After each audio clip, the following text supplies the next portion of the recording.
रायजो राजाफोरनो जेरै बाथ्रा खोनाय बेबायदिनो खामानि मावफुंनाय नंगौ दासान्दि मावफुं सोद्रोमा रनजित बसुमतारीनि थाद'नाय गैयै खामानि मावफुंनाया सोलिगासिनो।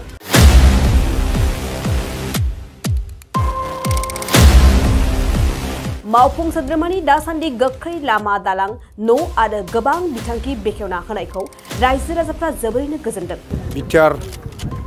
सरकार जानाय लोगो लोगो जोंना बे दंफां दालांखौ बोखारनानै दा सरकारनि दालां जानाय जाबाय। जोङो गोजोननाय मोनदों आरो बेजोंनो लोगोसे जोंनि बहुतथार हान्थामेला रायजो राजा बिथांमोनाबो मोजां मोनदों आरो माखासे मावथि सोद्रोमाफोरखौबो मोजां मोनदों बाख्नायदों। जाय लामा दालांफोरखौ बिपिएफनि सरकारा मावफुंनो हायाखैमोन बेफोर गामिनि गाज्रि लामा दालांखौ बिथां रनजित बसुमतारीया फारि फारियै मावफुंगासिनो।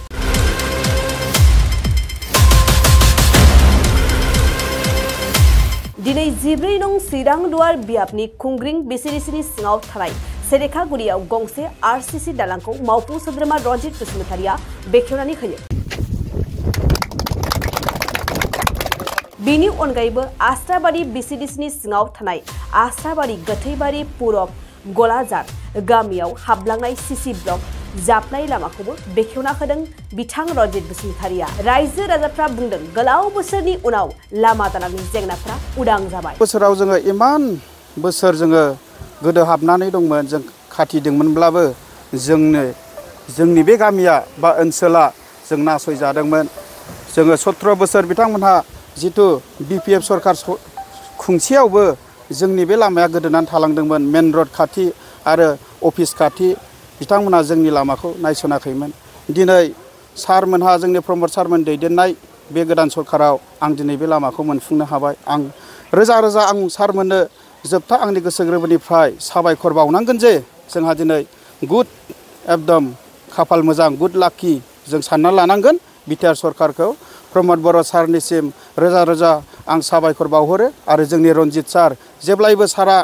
जै जै मै मै जोंनि बे बिटिआरआव इएम महरैनो जितु थाबाय थानो मोन्थों आं बेखौ इसोरनाव आसा मिजिं थिनानै सारनि बेखौ लानानै बिटिआर सरकार आरो मावफुं सोद्रोमा रनजित बसुमतारीखौ गोलाव बोसोरसिम रायजोफोरनि गेजेराव थान्दै जानानै थानो हास्थायनाय बाथ्राखौ फोरमायदों।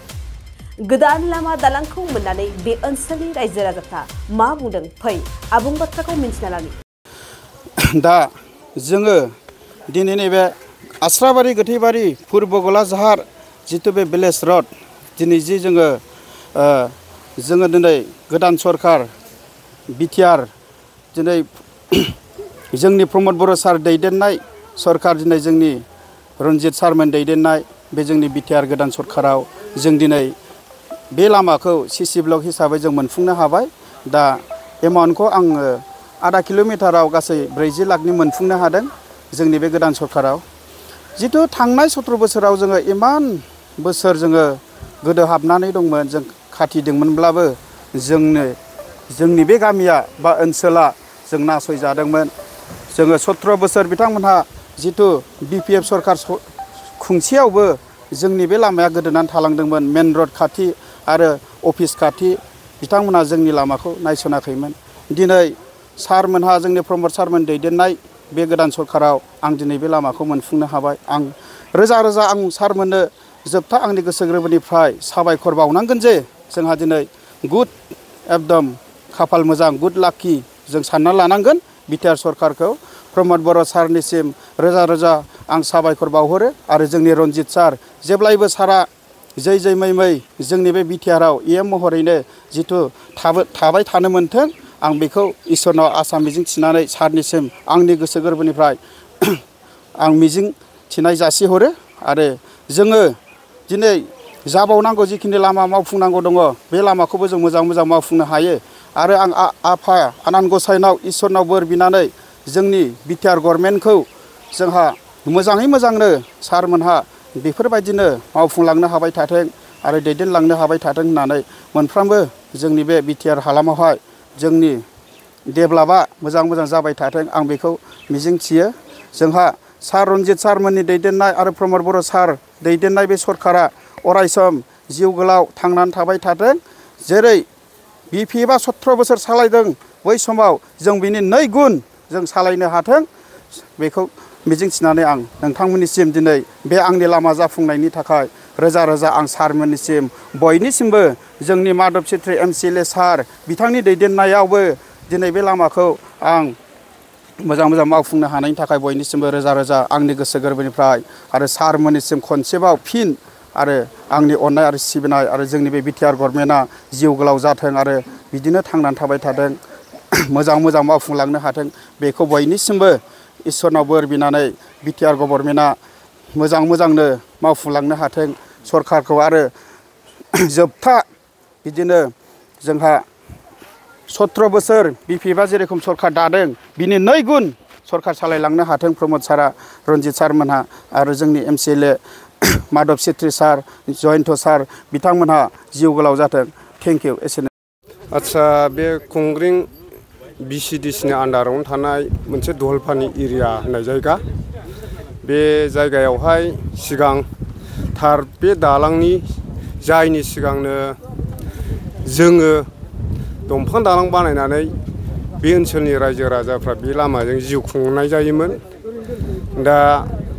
बिटिआर सरकार जानाय लोगो लोगो जोंना बे दंफां दालांखौ बोखारनानै दा सरकारनि दालां जानाय जाबाय जोङो गोजोननाय मोनदों आरो बेजोंनो लोगोसे जोंनि बहुतथार हान्थामेला रायजो राजा बिथांमोनाबो मोजां मोनदों आरो माखासे मावथि सोद्रोमाफोरखौबो मोजां मोनदों बाख्नायदों दा बेखिनिखौनो आंनि बुंनांगौखौ आङो सिगांनि सरकारखौ नोंथांमोना खावलायहैदोंना होयाखै सरकारनिसिम सिगांनि सरकाराव फ्राय दहलफानि एरिया हिसाबै जोंनो एसे लिडिं मेनमोन दा बेनि गेजेराव थांनाय BTC इलेक्सनाव जोंनो बेखौ आंनो बेखौ खरसा गारनानै दालां गैयिनि थाखाय दंफां दालां बानायनाय जादोंमोन दा बे दंफां दालां समावहाय BTC इलेक्सन समाव जोंना बे डिपुटि चिफ खाम्फा बरगयारि सारानो बे दालां समाव जों खावलायहरनायाव बेखेवफैनाय जादोंमोन दा बे बेखेवनानै बिथाङा खाफाल गैजाया इलेक्सनाव जेननानै थांनांबाय दा बेजोंनो लोगोसे जोङो बे दालांखौनो दानि बिटिआर सरकार गोदानावनो जोङो मावफुंथारनो होननानै दानि सरकारजों जों लोगो नांनानै बे हाबाफारिखौ जाफुंहोनाय जादों जोंनि बे ओनसोलाव जेंनाया बहुतथार दङ मानो होनोब्ला जोंहा बे ओनसोला गोग्लैसोनानै थानाय लामा हान्थामेलानि थाखाय प्रब्लेम आरो माखासे हेल्थ सार्भिसनि थाखायबो प्रब्लेम आरो बेजोंनो लोगोसे गोबांथार मावनांगौ हाबाफारि दं आरो बे ओनसोलाव जोंनो एमइ स्कुल नांगौ आरो माखासे जोंहा गावबुरा भबनबो गैजाया गोबांथार गामि हिसाबै जोङो जिरायसालि जिरायनानै मोजां गाज्रि सावरायलायनो जोंहा सुबिदा मोनाखै जायगानि थाखाय दा बेखौ जों मोनबावनांगौ मोनोब्ला मोजां आरो लासै लासै जाहाथे जोंनि माखासे गांनाय उखैनायखौ दानि बिटिआर सरकारा सुफुंगोन होननानै जोङो मिजिंथिनाय थायो नोंथाङा सानाय सुनाय बेरामनि जेंनायाव दं नामा जुदि नोंथाङा देहायाव सानाय सुनायजों भुगिनांगासिनो अब्ला नोंथांनि थाखाय गोजोनथाव खौरां नोंथांनि थाखाय दं SI निउर' थेरापि सेन्टार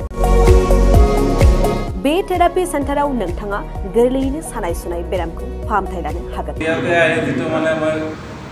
ট্ৰিটমেণ্ট পাইছোঁ লগে লগে মোৰ মানে শৰীৰটো মানে একদম ফ্ৰী হৈ গৈছে খোজ কঢ়াত খুব অসুবিধা আছিলে চাইডটো মোৰ একেবাৰে মানে বহুত বেয়া আছিলে মানে খোজ কাঢ়িব মানে ভালকৈ পৰা নাছিলোঁ ইয়াত মোটামুটি 3 দিন আহিয়ে মই ভালকৈ খোজ কাঢ়িব পৰা হৈছোঁ सिं सानाय आफादावरि सानाय मोदोम जरा सानाय आइजोफोरनि जेंना खर' सानाय बायदि बायदि बेरामखौ बे सेन्टाराव फाहामनाय जायो SI निउर' थेरापि सेन्टारा चिरांनि बेंटल सापागुरियाव दं